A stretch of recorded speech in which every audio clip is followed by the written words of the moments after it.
Hello everybody, jimmyispromo here, back again with another awesome video, and today we're going to cover the top 10 practical tips and tricks to help you with your everyday use for the Samsung Galaxy Note 8. So I've covered a whole bunch of different videos for the Galaxy Note 8, but it's a lot of stuff that you might not use on a daily basis to make your life easier while using this phone. This right here is the top 10 list that I have, and let's get started. So the first one will be dealing with text messaging. So text messaging is something that you do on the regular basis, on hopefully probably a daily basis. So go inside of your messaging application. You're going to click on the very top right hand side for that more settings, those three little dots on the very top. Once you click there, then you will click on settings. Underneath settings, you have an option here called quick responses. So quick responses is something that you're able to respond back if it's a sentence or a phrase that you state all the time, so then you don't have to write it out. So right now I do have two of them that are saved. What I am going to do is I will delete one of these ones, and let's say that all the time you always say, what's for dinner. So let's say that you state that all the time. You do want to hit on that little green plus icon, and now it's saved. So let's say that I'm going to text my friend or wife or girlfriend or husband or whoever it may be. What you want to do is once you're inside of that text message of them, on the very top right hand side you have those three little lines. Click there and you have all these different options. So here's that option for quick responses, and you just hit on what's for dinner and then send, and it's that simple. So something that you state all the time is now done in just a couple fast quick steps.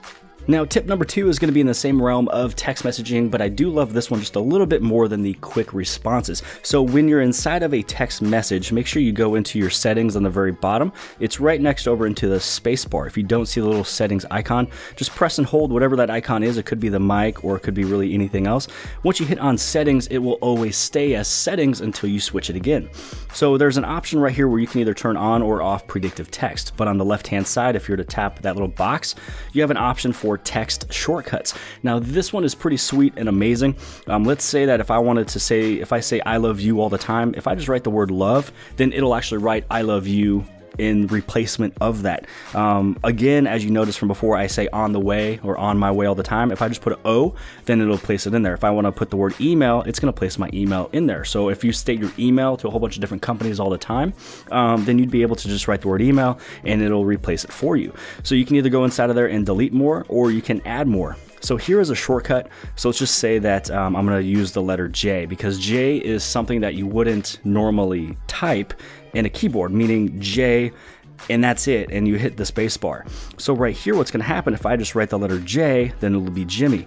So I do want to mention, for right over here where it says I love you, you don't want to use the word I in replacement of I love you, because you state the letter I all the time in all your settings. That means I love you will always pop up. So I just put the word love, which you can always use something else if you want to. So inside of here, let's say that I want to say I love you. All I have to do is just say love. When I hit the space bar, it switched it to I love you.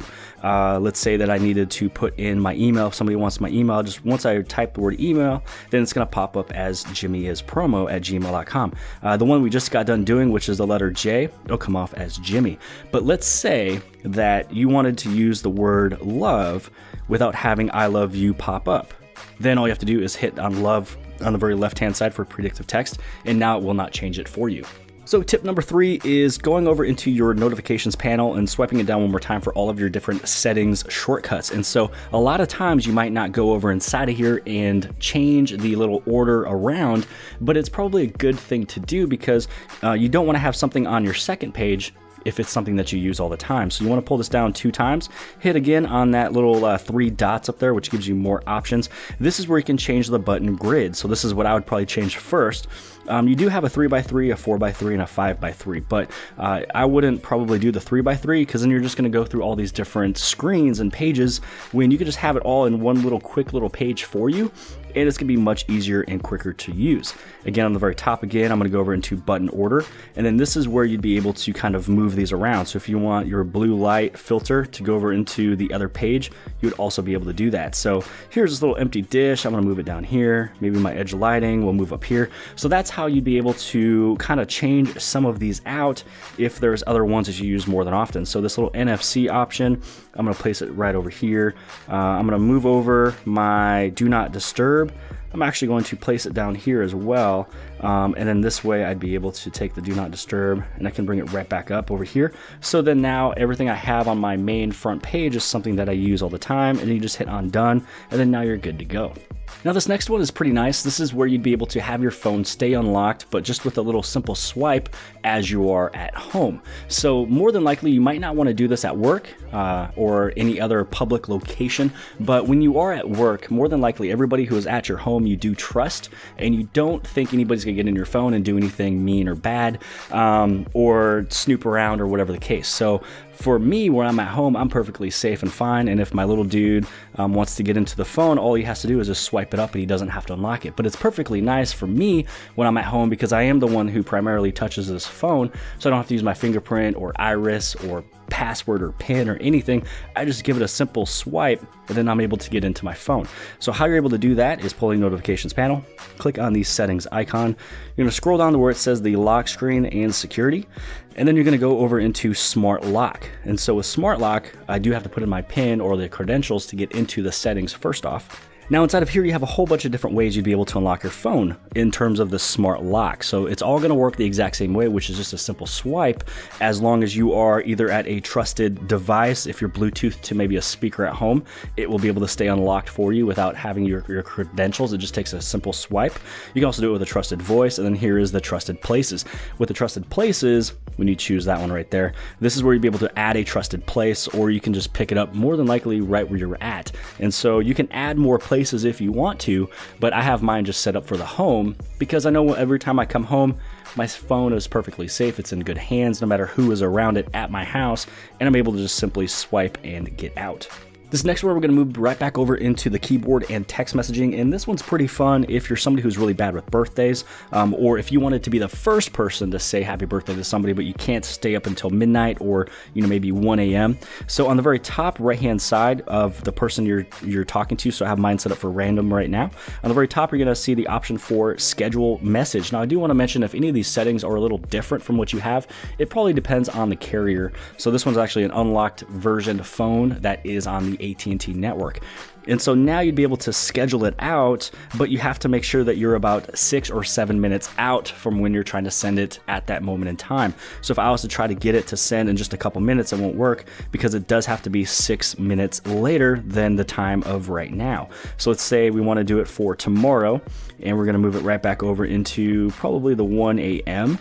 And then this way I don't have to stay up. I hit on done, and now it is going to be scheduled and just say, whatever you would like to say. So you can say, happy birthday or whatever you want to do. So now you're able to schedule out a text message, or you can even do it as a reminder. So if you needed to text message yourself or text message a friend a reminder for maybe 5 o'clock, and they say, hey, remind me to call the doctor at 5 o'clock. You can do it right then at that moment in time. They will receive that text message at 5. Your work is already done, and now they're able to call back that doctor. Now the next one's going to be pretty nice and handy if you have, this large phone and you have a smaller hand. So in order for you to, if you're just holding onto the phone to pull down your notifications panel to see who texted you, you would have to pull down your notifications panel on the very top, of the device. Also, if you had it set up for your advanced features with the fingerprint reader as well, well, what you're able to do is you can actually just go anywhere on the screen, and if you swipe down, then it'll actually pull down your notifications panel for you. And how you set that up is anywhere on your screen where it's just free and empty, you press and hold, you're going to click on your home screen settings, and this is where you have the quick open notification panel. Once you toggle this one on at any point in time when you were to swipe down, then you'll be able to get into your notifications, and also if you swipe down twice, it gets you over into your quick setting icons. So tip number 7, we're going to go right back over into messages, but we're going to be playing with this keyboard that you see right here. So we're going to play with the size and also exactly what it looks like and what it shows. So go inside of a text message of somebody, and then on the very bottom on the left-hand side, click on that settings one more time. Go over into keyboard, size, and layout. Inside of here, you'd be able to make it to where it'll show the numbers or not show the numbers. And so for me, I'm somebody who uses numbers all the time, so I have to have that additional line. And also too, if you don't want to have all the alternate characters, you'd be able to have that thing turned on or off, which if you were to have it turned on, you just press and hold, and it's going to show you that alternative symbol or character, so you don't have to go over into the characters button on the very bottom left hand side. And then the last thing you can play with just to make sure it's perfect for you is the keyboard. You're able to change how small or how large it is. So if you need it and it's going to be a little bit easier for it to come down just a little bit smaller, or you can actually make it just a little bit bigger. For me, I put mine just right in the center of how tall it is and how small it is. I put it right in the center, and that's actually how I've had mine set up ever since I've gotten the phone, and it's helped them a lot. The moment that you actually play with your settings of the keyboard, you're formatting it for your hand, because everybody's hands are completely different. So tip number 8, we're going to go away from the keyboard and texting and stuff like that, and we're just going to talk about the things that helps you on your everyday basis. So what you want to use is folders. And so what you're able to do is, inside of what I would do is have one folder that's called tools. So you can put in your clock, calendar, calculator, reminders, everything else like that. You can also add more applications if you want to add more applications. You can also change the color so you can kind of tell the difference of the two different folders. And then you also should have a folder that's called every day. So in this way, you're not going to completely have it all cluttered. Looking like this, you're able to make it look something like this. And so I do have a weather widget. I have my little Google search bar right here. My 2 note-taking applications on the very top because my thumb is very close to it. And then everything else, for me, this is the way it's set up and I love, which everybody's phone is gonna be different, which that's one reason why I love Android. So if you would like to start a different folder, just press and hold on an icon. And then what you can do is you can select multiple items if you want to, and then it can create a folder that way. The other way that you can also do this is if you're just to take an application and you lay it on top of the other, and when you do that, it automatically creates the folder. If you don't want to have the folder anymore, you just kind of take it away and now the folder is gone. And so now the next one is going to be dealing with if you pull out your S Pen all the time and it's something that you always use as a writing utensil. So when you're inside of, let's say, text messaging or really just anything in general, the moment that you're inside of here, if you don't pull the S Pen out, it thinks you're going to use the keyboard, obviously because you don't have your S Pen with you. But you're able to, the moment you pull this out, now you're able to go inside of here and let's see, I'm just going to write the word example. So you can kind of see exactly what you're able to do, and then it puts it over into a text form for you. You also have the space. If you want to get rid of some of the letters or the words, you'd be able to just go right through it and cross it on out. But in order for you to set this up, you have to go over into your settings. And then whenever you're done with the S Pen, you put it back in, then your keyboard is right back up. Now to turn on that feature, just go inside of any text message of any person, click on the little settings button next to the space bar. You're going to scroll down to where it says the pen detection. So this way, if you have it turned off, it will not go over into the writing pad when you take out your S Pen. But if you do want it to go into the writing pad, you'd be able to turn this on. And so the moment that you find out that you're a person who always uses the S Pen to actually write out your text, then you want to make sure you turn this one on. If you're not that person, make sure you turn this off. So now you're able to have this phone practically set up for you. Now the very last practical tip is going to be dealing with all the different settings with this S Pen. So I'm going to cover a couple different things all built into one. And so it's dealing with how your phone operates when you pull your S Pen out. So how I have mine set up is that when I pull out the S Pen, it does nothing, because it doesn't mean that I want to use anything over inside of my Air command.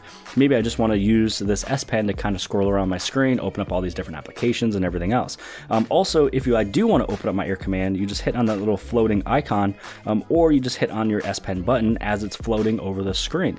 So how you set all this up is you want to click on the settings on the very bottom.